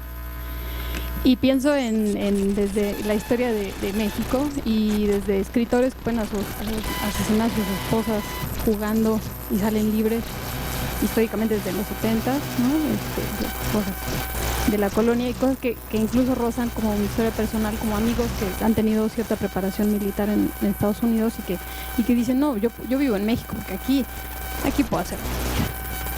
En Estados Unidos es muy aburrido, ¿no? Entonces, lo pienso un poco como un entretejido como muy sutil que se nos escapa, me parece, o no sé si se nos escapa o que es tan amplio que de repente me es difícil a mí comprender, ¿no? o tratar de hilar, ¿no? Porque desde esa lógica un poco pienso en las mafias o en la delincuencia organizada, ya no con esos nombres, ¿no? O no un Estado fallido como un Estado fallido, sino más bien sí como un Estado que funciona muy bien para lo que funciona, ¿no? Y que la cosa siga así igualita, ¿no? Y que ahí habría que quitarle, o no sé, un poco, pido un poco ayuda también porque es algo que está ahí, que me parece que está ahí, que he venido escuchando como no son los narcos, no son las mafias, es otra cosa, ¿no? Y que pasa por poderes económicos, por poderes militares, ¿no? Exactamente, como un entretejido como tan sutil que de repente me es difícil como jalar, ¿no? Como tratar de comprender, ¿no? Y un poco me gustaría también mencionar sobre A mí personalmente me han tocado casos cercanos de violencia de mujeres contra hombres, ¿no? Y por eso de repente yo soy feminista, ¿no? Me considero feminista y estoy como muy ahí, ¿no? Pero de repente pienso en la violencia estructural, ¿no? Y como en todas estas lógicas, pero también pienso, y desde ahí me parece que viene como de mi indignación que siento, ¿no? Como desde el papel femenino de cuidado, ¿no? De cuidado desde la casa, y que nunca, históricamente en todas las culturas, me parece, del planeta, no se ha abandonado ese lugar, ¿no? Como de cuidar al bebé, de crecerlo, de tenerlo, de gestarlo, ¿no? Y de tratar de darle como lo mejor, ¿no? Entonces desde ese lugar femenino es que me hace muchísimo sentido como el localizar una violencia que viene desde otro lugar y que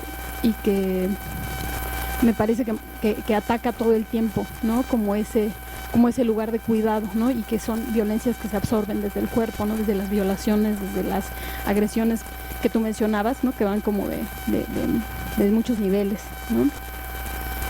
Entonces, un poco lo menciono como para tratar un poco también de entenderme desde qué entiendo como por lo femenino, por feminicidio, ¿no? Y como tratando de entender un poco, no sé si sea muy confuso, pero por ahí va la cosa. Y y pienso como en justo en el papel del que yo diría que en algún momento se llamó paramilitarismo y que ahorita son narcos o mafias, como una cosa mucho más sutil, y que no sería, me pregunto si no sería como esta especie de blanqueamiento, como de lavado, ¿no? Que tú mencionas, me parece que era un poco por ahí lo que mencionaba, como este blanqueamiento de tratar de poner el nombre en alto, ¿no? Y decir que sí se está haciendo, ¿no? Y nosotros seguimos fingiendo que somos un gobierno y que es gobernable, mientras por otro lado está ahí moviéndose otra cosa. Y me pregunto también sobre el saber, ¿no? Cuando yo me acuerdo mucho, en algún momento tuve un familiar que trabajó en Secretaría de Salud y de repente dijo que había muchas cosas que no se difundían por no hacer una especie de como paranoica social, ¿no? Y que eso lo debían saber muy bien los gobernantes, ¿no? Y desde ahí pienso en el papel de para qué hacer saber, y pienso en el contexto mexicano y que la única presión que tienen a veces, o que se puede ejercer desde la sociedad civil hacia estas autoridades completamente corruptas, es el hacer saber, y que es como un poco nuestra herramienta, ¿no? Me parece que desde ahí me parece completamente lógico el querer hacer saber, ¿no? Más allá de lo que quiera o no que se sepa una autoridad, y que sería una especie de buen gobierno, ¿no? Bueno, ya por último, yo, para que ya puedas responder pronto, yo pues no soy jurista, yo estudio análisis cultural aplicado, entonces etnología, crítica cultural, etcétera. Pero lo que mencionó Emanuela de mostrar un cuerpo pasivo, yo pienso que es en cierta forma por lo que se oculta, porque el cuerpo no es pasivo, aunque está muerto el cuerpo no es pasivo, interpela al resto de la sociedad a que haga algo, nada más porque el cuerpo no tiene vida, no significa que no haya una cierta performatividad que hace que la otra persona quiera reaccionar. Y por eso también creo que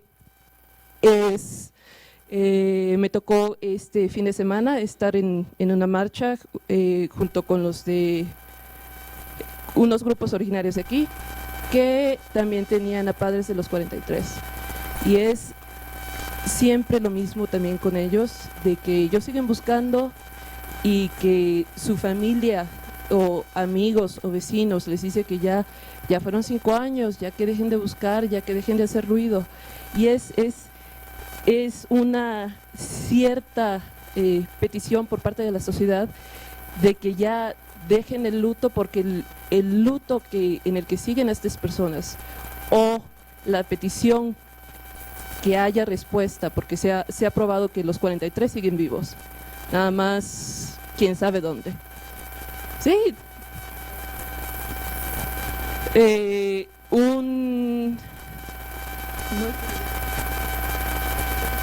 Un especialista ya siguió, por parte de los padres siguió todo, y al parecer hubo unos cuerpos quemados, no eran ellos, eran otros. Entonces, estas personas siguen desaparecidas. Piensan, de menos por todos los rastros que hay, que siguen vivas. Ese es lo peor, que siguen vivas, quién sabe dónde.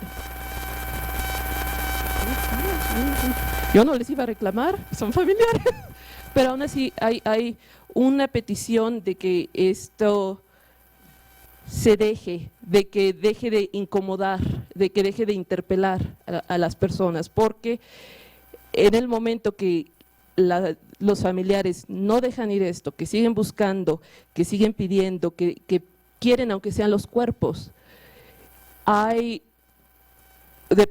por parte de la sociedad una necesidad de responder, y esa necesidad de responder que incomoda, que realmente desplaza cómo piensan que es México, que desafortunadamente es un país muy racista, no solo Baja California.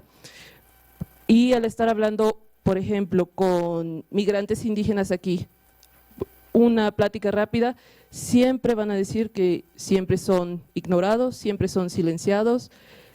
Es como si no fueran parte de la sociedad urbana mexicana.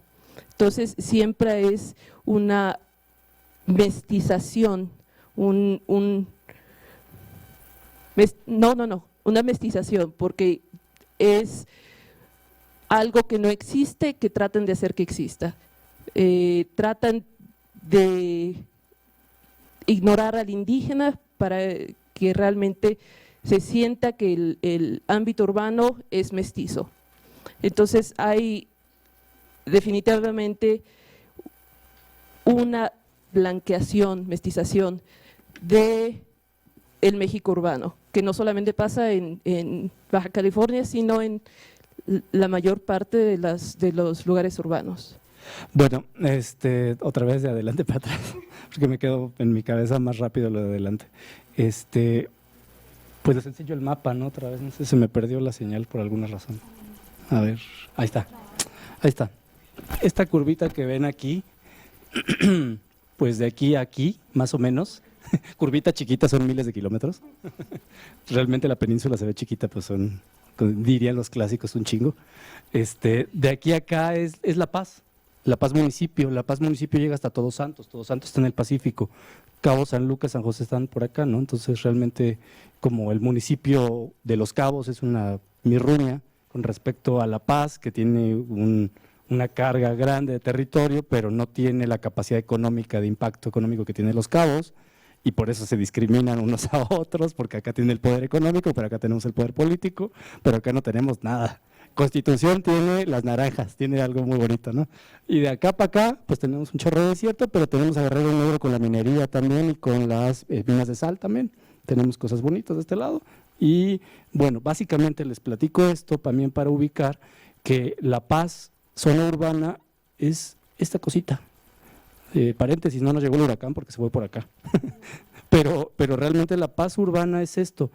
La periferia, el territorio que nosotros estamos queriendo interpelar también como enunciación y como discurso del poder político y económico, también está acá, pero esto no existe para las autoridades en términos pues turísticos, ideológicos, noticiosos y hasta denunciación académica. La forma de representación de territorios, sabemos que quien se apropia la cartografía y quien la enuncia primero es el que da la patada primero y el que gana, ¿no? Parece ser que esa es la disputa que nosotros queremos jugar, parece ser, porque eso es lo que nosotros estamos en este momento, pues poniéndole el dedo ahí a ver si podemos pues hacer que alguien se enoje. Que realmente cuando nos planteas esta estructura de parentesco militar y esto que nos comentaba la compañera, pues creo que va de la mano con todo esto, ¿no? O sea, al final de cuentas, una de las cosas que vemos es el poder económico y el poder militar no son el uno sin el otro. Y ciertamente cuando nosotros hablamos de Estado fallido estamos hablando de algo que pues exportamos, ¿no? O sea, nos trajimos de Estados Unidos como la idea del Estado fallido, pero en realidad aquí funciona muy bien, no está tan fallido, es narcoestado. Es narcoestado otra vez, y tenemos que decirlo con todas sus letras, es crimen institucionalizado. Olvidémonos del rollo organizado que tiene una figura jurídica muy bonita, pero es institucionalizado porque funciona a la perfección con una serie de instituciones que perpetúan, protegen, y la prueba más clara, los 43 y todos los acusados que están siendo liberados, ¿no? Entonces, allá, por ejemplo, sabemos que en el caso de las familias que recuperen un cuerpo, sabemos que pueden pasar meses para que se los entreguen. Entonces, no solo es que se los entreguen, sino que pase un proceso de verdad alrededor de eso. Porque también pudiera ser que de repente a un familiar se le ocurra decir, pues vamos por algo más, ¿no? Ya lo encontré, ahora quiero saber por qué y cómo ocurrió, ¿no? Que ocurre también, ¿no? Es una cosa legítima y lógica, ¿no? Una de las circunstancias que también como arroja en esta situación que ahorita me planteaban ambas, quiero entender que va por ahí como la pregunta de discusión, es que para nosotros la disputa de los saberes es una gran disputa. Una de las lógicas de echar a andar una investigación como esta, paralela a lo que ya veníamos trabajando con desaparición y iniciados, y yo se lo decía hace rato, Emma, yo soy iniciado en este tema de feminicidio. Me siento muy afortunado de que son muchas mujeres las que me han interpelado a lo largo de mi historia como activista y como antropólogo, mujeres trabajando como abogadas en la Comisión Mexicana, en el Centro PRO, en Chiapas, y que, por ejemplo, el círculo cercano, cuando yo llegué a La Paz, que me abrazó, eran lesbianas. Entonces yo me sentía bendito entre las mujeres y bendito entre unas mujeres muy particulares y muy sui generis, ¿no? Y yo dije, pues cuando crezca mi chamaco yo quiero que ellos lo eduquen, ¿no? O sea, por lo menos sí quiero que sea contestatario, ¿no? Que no crezca con esta mojigatería local, ¿no? Y de alguna manera para mí eso es importante representarlo y enunciarlo, pero también cuestionarlo, o sea, visibilizar esta parte sí es importantísima. Nosotros lo que imaginamos en un inicio con respecto a estas imágenes pues de terror, grotescas, es empezar a poner los rostros, y una chica de los grupos con los que trabajé empezó a hacer acuarelas de los rostros de las mujeres asesinadas. Y yo una cosa que le dije en un principio, ¿por qué las pones con los ojos cerrados? O sea, eso es incluso una afrenta hacia las familias. Dibujar, es que los ojos son muy difíciles de dibujar, pues haz lo que tengas que hacer para dibujarles ojos, pero los ojos no solamente son el símbolo para la familia, sino es un símbolo para la sociedad, te estamos mirando, ¿no? Y es otra vez hacer de reversa, otra vez esta lógica de violencia que nos está pues poniendo sobre un terreno que no necesariamente todos sabemos jugar, tenemos el poder de jugarlo, o incluso las armas o las herramientas para cuestionarlo. Entonces también por ese lado a nosotros nos parecía importante empezar a visibilizar en un estado que es profundamente militarizado, o sea, pero profundamente militarizado. La mitad de la población allá pertenecen al ejército o a la marina, y tiene una cantidad de zonas militares, la marina incluso por encima del ejército, que impresiona. Y sabemos que quienes mandan son los marinos, porque llegó para quedarse, por ejemplo, la estructura militar que recompuso en 2017 la violencia, que vino de un procurador cuestionado de Baja California en temas de derechos humanos y que se vino a tomar la Procuraduría de Baja California Sur, pero después todos los mandos de seguridad son mandos en activo de la Marina. Entonces, eso también llama mucho la atención de qué se está jugando en La Paz y cómo se juega, ¿no? No es a la buena, pues. Una de las lecturas que también nosotros hicimos cuando ocurre todo este tema de violencia es que empezó a haber una limpieza social.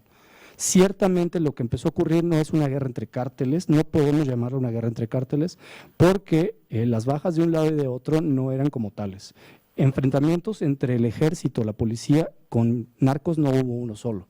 Todos eran ejecuciones aisladas, donde se aparecían los cuerpos o aparecían varios cuerpos, aparecieron fosas, y de pronto la lectura que se hace es esa lógica que nos vendieron, ¿no? Y nosotros cuando empezamos a hacer el análisis, pues ahí sí hay una repetición de la forma de ejecutar incluso, o sea, tipos de armas, tantos tiros, tal hora del día además, o sea, a plena luz del día, y no es solo detenido, nunca. En todo 2017, todos los ejecutados, no hubo un solo detenido. Entonces, ustedes pueden empezar a analizar esos casos de América Latina, de otros lugares, y empezamos a hacer el contraste. Nosotros casi con prueba y error hemos hecho esto, porque ciertamente la primera preocupación fue, nos está llegando a la universidad, nos está llegando aquí al ladito, estamos pues teniendo bajas de nuestra propia gente. Y hay también una despreocupación, pero también pues un desprecio de la vida en la ciudad de La Paz. O sea, se está despreciando la vida de una manera muy importante y es un discurso que también le tenemos que disputar a los pro vida, porque parece que si hablamos de la vida, entonces nos tenemos que meter en su cancha, ¿no? Y pues no, o sea, la vida como derecho de cualquiera de nosotros, a no ser matado, ¿no? O sea, tan fácil como eso, ¿no? Y una de las cosas que nosotros empezamos a discutir y que fue también un detonante fue cuando mataron a Javier Valdés. Javier Valdés fue pues una persona que sin ser antropólogo etnografió la realidad de Sinaloa y nos compartió esa hermana gemela que tenemos en La Paz y nos hizo darnos cuenta que la teníamos pero más pegadita que un ferry, que llega todos los días de Mazatlán para La Paz. Creíamos que Mazatlán era la hermana, no, mentira, es Culiacán.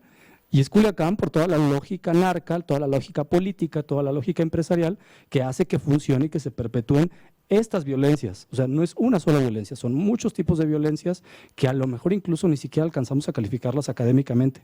Por eso esta disputa también de la enunciación. O sea, sí tenemos que pues darle la vuelta. Y ahorita que mencionabas a los familiares de los 43, me recuerda a una reunión que tuvimos en 2014, ¿no? Fue la desaparición en Serapaz, en diciembre. La primera reunión que hubo entre los familiares de Ayotzinapa y los familiares de desaparecidos de los otros colectivos, pues fue una reunión fallida.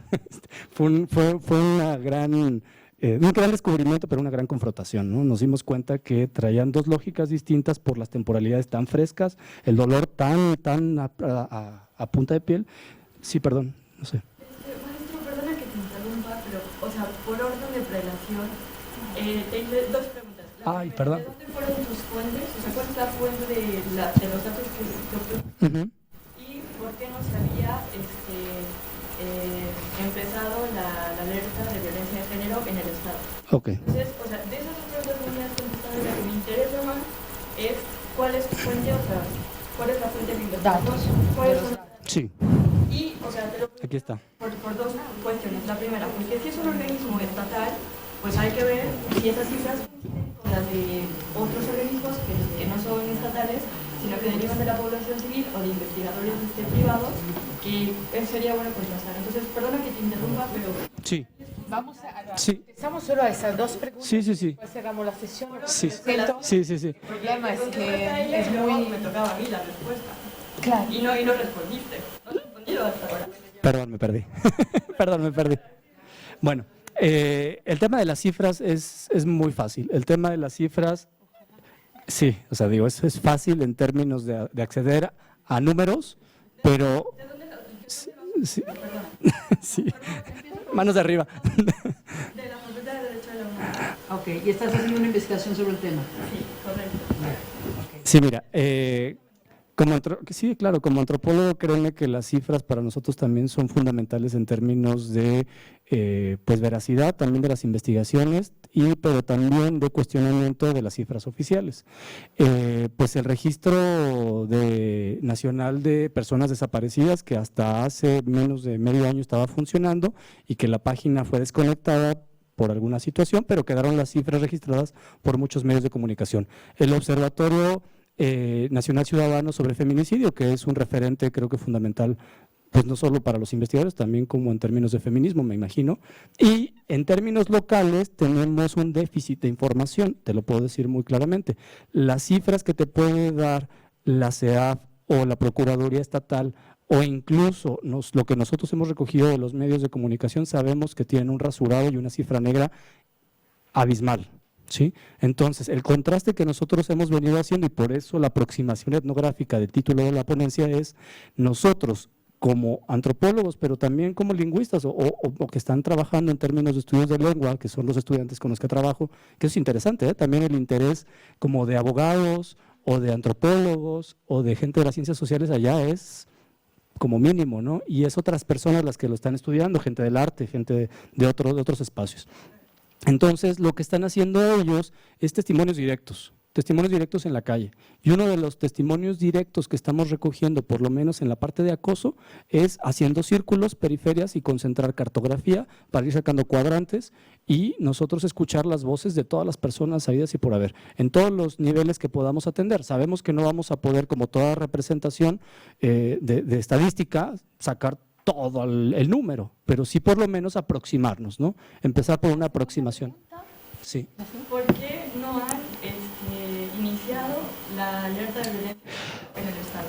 La historia del feminicidio en Baja California Sur es también una disputa enunciativa en términos políticos y en términos jurídicos. Los gobiernos locales han impedido o han negado como esta situación de legislar el feminicidio, pero también los congresos locales, uno tras otro, desde hace más de 10 años, echaron a andar propuestas de ley, y si tú te metes como a estudiar esta historia de cómo se tipificó el feminicidio y que todavía este año apenas se empezó a implementar en mayo, si no mal recuerdo, como se puede hacer la acción ya legal, no sé cómo, no entiendo muy bien todavía como el término jurídico de por qué estaba tipificado antes y apenas este año lo echaron a andar, no sé, argucia legal, argucia legislativa, no lo sé, pero apenas hasta este año empezó el conteo. Quiere decir que este año tenemos oficialmente 2 feminicidios, pero de todas maneras no tenemos como la calificación de muchos homicidios que con esta, entiendo que tiene que tener ciertas características, 6, 7, ¿sí? O sea, podrían calificar perfectamente para feminicidios, por lo que hemos nosotros hecho la lectura. Por eso tomar los casos de los medios de comunicación y empezar a leer qué es lo que sucedió, cómo sucedió, por qué sucedió, pero contrastarlo también con las familias. Algo que ocurre es que no podemos confiarnos totalmente de las narrativas noticiosas, porque 1, ocultan, 2, maquillan, y 3, también hacen su propia agenda. Entonces, eso sería importantísimo. Las agendas legislativas, las agendas judiciales y las agendas periodísticas. Son 3 cosas que tenemos que interpelar para saber si las cifras, por un lado, son correctas, pero también si se está integrando una discusión seria. Perdón que me extendí. No, gracias. Vale, qué bien que es muy animada la sesión, sobre todo porque son cosas que nos preocupan mucho, ¿no? Y nada, seguimos debatiendo. Gracias. Las esperamos en un mes, última sesión. Del año. No, no es última porque es la penúltima. La última es noviembre y nos falta el último miércoles de octubre y el último miércoles de noviembre. Gracias.